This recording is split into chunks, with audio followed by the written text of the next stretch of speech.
Mas napalapit sa NBA si Andy Himao, maglalaro na sa US NCAA Division 1, tara kwentuhan.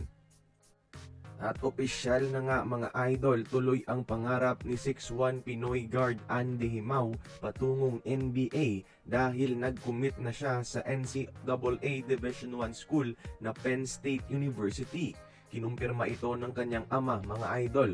Kumbaga, naging side quest niya lang ang UP dito sa Pinas at babalik na rin sa US para sa NCAA. Mismong Penn State ang nag-offer ng scholarship kay Andy at agad naman nila itong tinanggap. Nakitaan nila si Andy ng potensyal kahit sa Canada ito naglalaro ng high school basketball.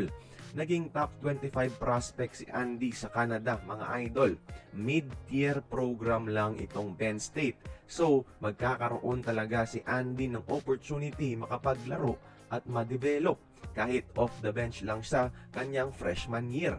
At pwedeng lumaki pa ang role niya habang tumatagal depende sa ganda ng kanyang development.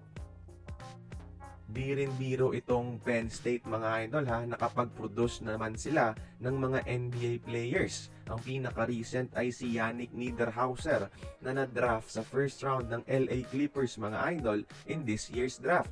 Si Jalen Pickett ng Nuggets ay dito rin galing sa Penn State, mga idol. Pati na rin si Seth Lundy ng Atlanta Hawks dati. A total of 15 draft picks ang na-produce ng university na ito at maaring si Andy Himao na ang susunod. Pang US playstyle din kasi ang laruan ni Andy dahil din sa kanyang athleticism. Exciting ang magiging journey ni Andy sa NCAA, mga idol, at sana wag niyang gayahin ang mga pagkakamali ni Kai Sotto at Kobe Paras dati. Kaya kayo, tingin nyo ba, mga idol, makakapag-NBA kaya itong si Andy Himao? Like this video if agree kayo. Join the conversation. Magkomento lamang sa ibaba.